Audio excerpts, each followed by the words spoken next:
Primeiramente, eu gostaria de me apresentar. Meu nome é Jalber, resido no Jaguaré, São Paulo. Sou casado com Orlando. Tenho 3 filhos, Daiane, Anderson e Jefferson, e hoje reside comigo minha sobrinha Jailane. Tenho 6 netos, 2 de cada filho. Da Daiane tenho a Mariana e a Manuela. Do Anderson tenho o Davi e a Giovana. E do Jefferson, os menores, é o Enzo e Esther. Tenho um genro, que é o Fernando, e 2 noras, Renata e Cíntia. Queremos continuar falando das coisas do Senhor. Nesta série de palavras e reflexões, e no tema que iremos tratar, existem muitas coisas que temos para tratar de várias formas, tanto que desejamos estimular outras pessoas a estarem falando da soberania de Deus com outros enfoques diferentes daquele que iremos abordar aqui.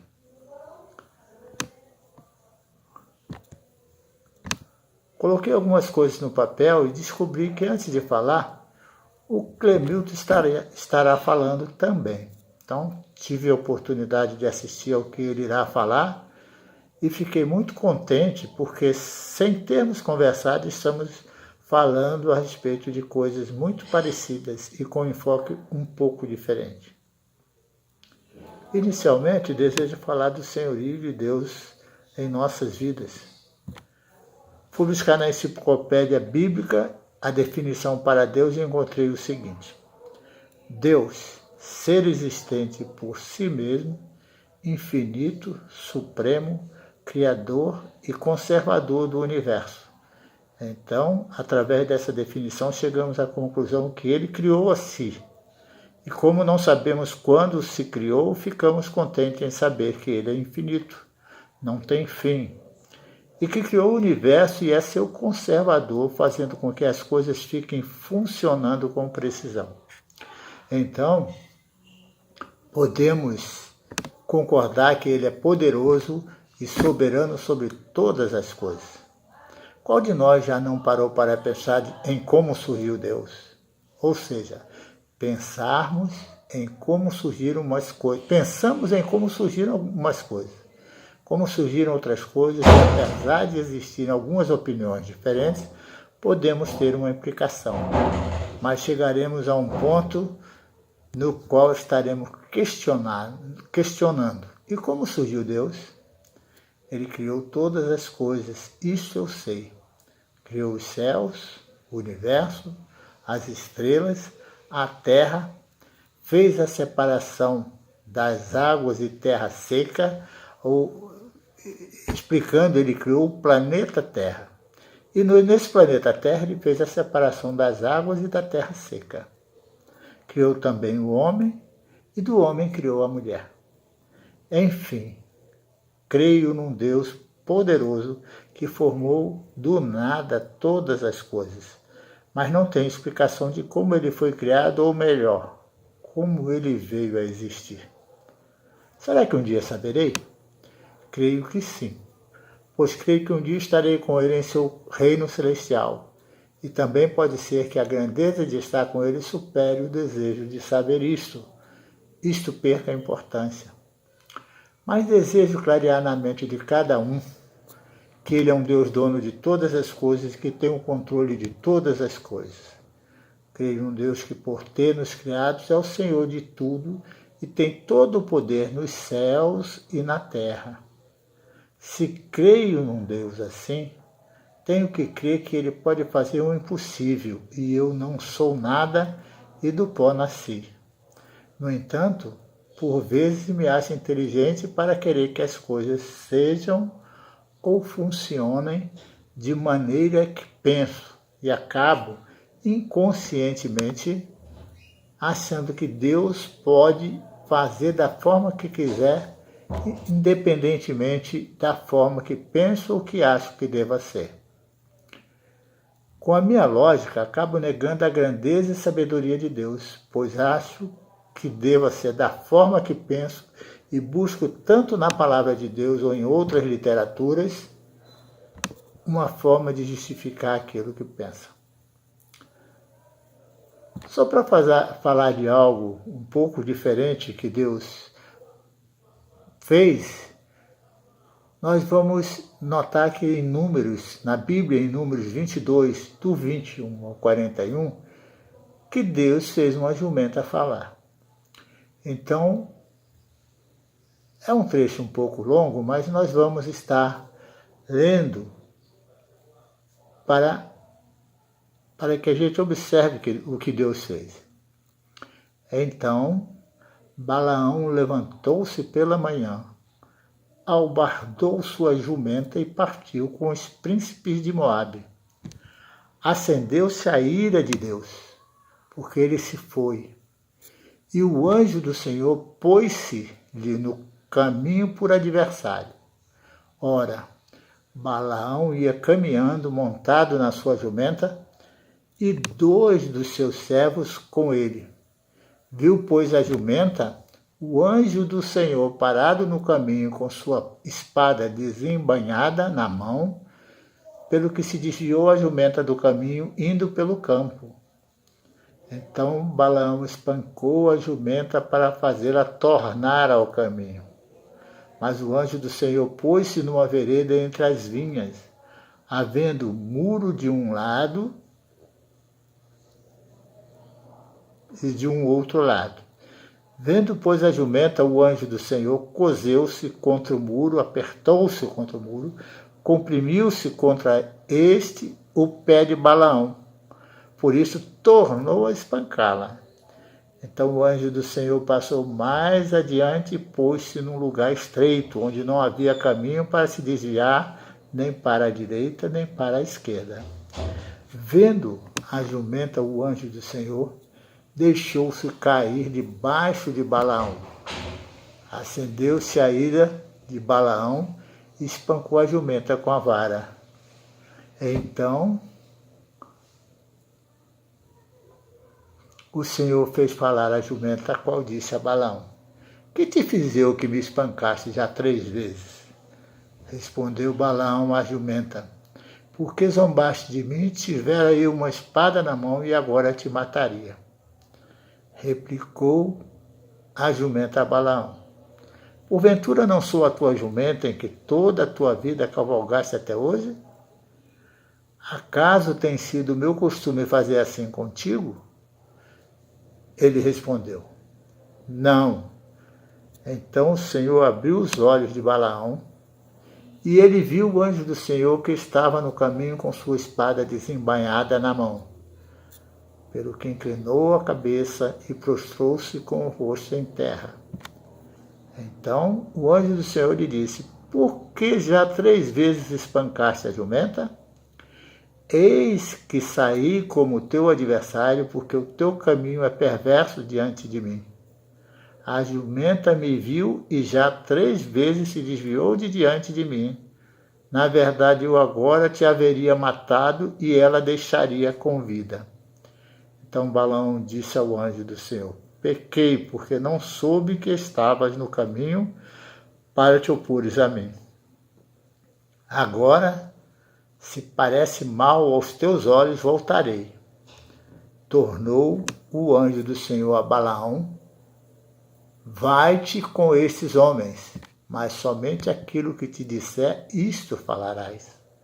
Assim Balaão se foi com os príncipes de Balaque. Então Balaque, ouvindo que Balaão havia chegado, saiu-lhe ao encontro até a cidade de Moabe, que está nos confins de Arnon, e na fronteira extrema. Perguntou Balaque a Balaão: porventura não enviei mensageiro a chamar-te? Por que não viestes a mim? Não posso eu, na verdade, honrar-te? Respondeu Balaão a Balaque: eis-me perante ti. Acaso poderei eu agora falar alguma coisa? A palavra que Deus puser na minha boca, essa falarei. Balaão foi com Balaque e chegaram a Quiriate-Uzote. Então Balaque sacrificou bois e ovelhas, e deles enviou a Balaão e aos príncipes que estavam com ele. Sucedeu que, pela manhã, Balaque tomou a Balaão e o fez subir a Bamote Baal, e Balaão viu ali a parte mais próxima do povo. Após ler integralmente essa passagem e saber que Deus é poderoso para isto, tenho que acreditar que sou infinitamente menor, mentalmente falando, do que Deus.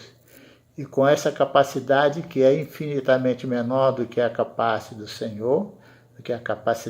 Senhor, fico questionando as coisas de forma que até me esqueça que estou me comparando ao Senhor, quando acredito que o que penso está certo, sem verificar que estou me comparando ao próprio Deus, que tudo pode, inclusive, realizar o injustificável para mim. Se nós retornarmos um pouco na leitura, nós observamos que Balaão não se deu conta que estava conversando com a sua jumenta. Então, Deus realmente é um Deus poderoso.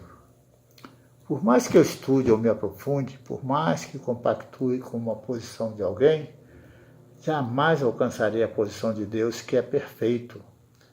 Então devemos entender que posso amar alguém que possua opinião diferente da minha em determinado assunto. Amar de uma forma que não tente diminuir essa pessoa. Não da boca para fora, dizer que ama com a boca e tentar diminuir a pessoa para provar que tenho razão em minhas afirmações. Deus está comigo, mas também está com a pessoa que estou tentando diminuir. E se Ele está conosco, o que será que está acontecendo que não temos plena comunhão? Será que tenho razão? Por que Deus permite que busquemos o mesmo Deus e pensemos diferentes em um mesmo assunto? Acredito que a resposta está na maturidade de cada um, que é diferente. Um está mais maduro que o outro em determinado assunto. E não quer dizer que a pessoa A pense melhor em todos os temas. A pessoa A pode pensar melhor em um tema e a pessoa B pode pensar melhor em outro. As coisas de Deus não possuem fórmula matemática para que cada questão seja resolvida da mesma forma. Mas em todas elas temos que reconhecer a soberania de Deus. A minha opinião não é maior do que a opinião de Deus. Isto em qualquer coisa que você quiser considerar. Deus é soberano. Pense que em tudo Ele tem razão, enquanto a sua opinião nem sempre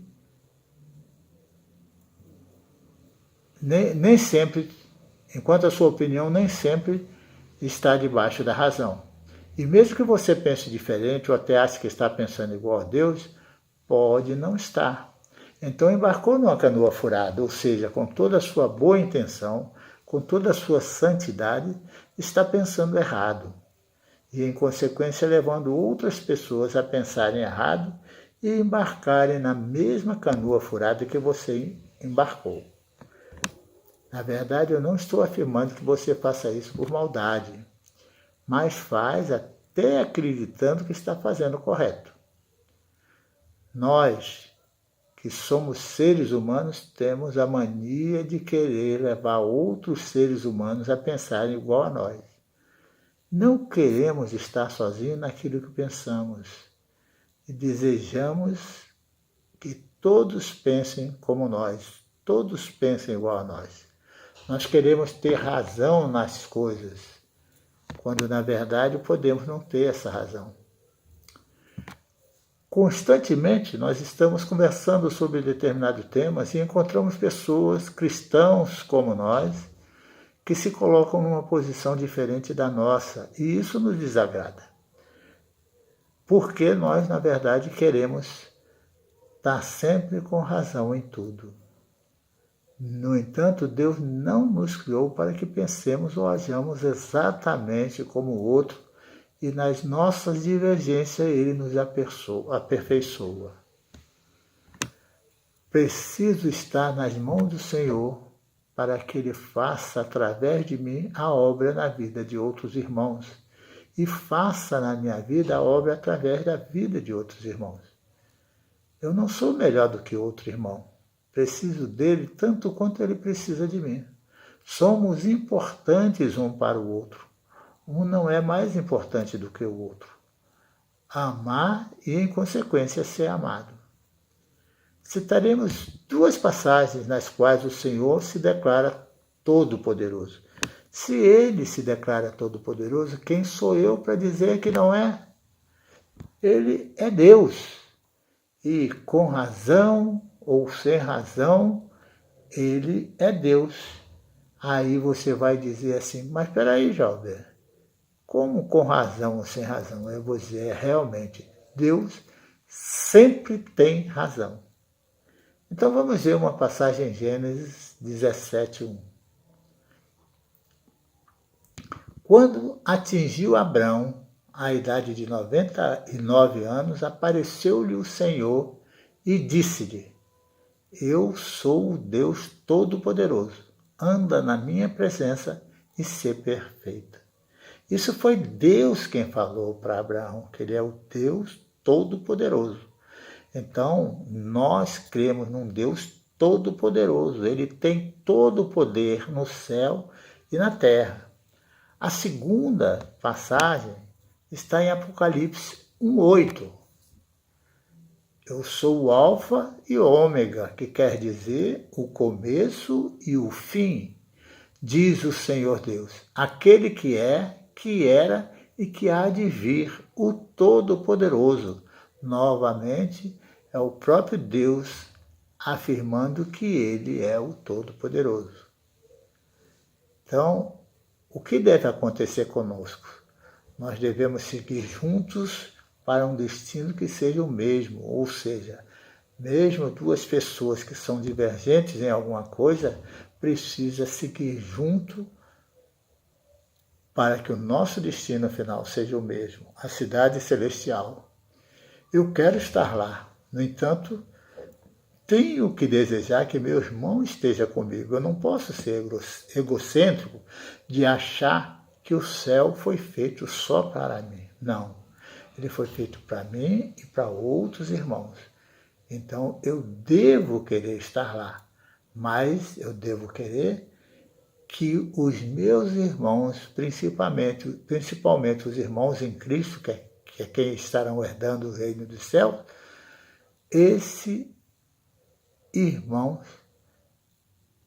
deva estar caminhando comigo. E se aos meus olhos eu enxergar alguma coisa que possa impedir que esse irmão vá para o Senhor, eu devo conversar com ele em amor e clarificar para ajudá-lo a chegar lá, não é para tirá-lo do caminho. Dessa forma, posso também estar corrigindo algo que estou pensando incorretamente, que esse meu irmão está pensando de uma maneira errada, mas eu, às vezes, não considero o porquê do irmão estar pensando daquele jeito. E aí eu posso enxergar na ótica que ele está, ele falando de algum erro foi apenas algum mal entendido. Tentemos caminhar na mesma direção, pois tanto Deus como Jesus Cristo, nosso Senhor, nos ama de uma mesma maneira e desejam que ambos estejamos na sua cidade celestial.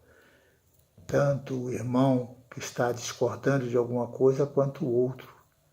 Sigamos juntos a estrada que nos está reservada, sem raízes de amargura que nos impeçam de caminharmos juntos, com amor fraternal. Deus continue nos abençoando e esteja conosco hoje e sempre. Não queiramos ser destaques nas coisas pertinentes ao Senhor, para suprir as nossas vaidades pessoais. Nós não devemos ter vaidade, nós devemos nos colocar nas mãos dele, para que, ao nos colocar em suas mãos, ele possa suprir as necessidades nossas e nós possamos estar fazendo alguma coisa para que a necessidade do Senhor seja suprida.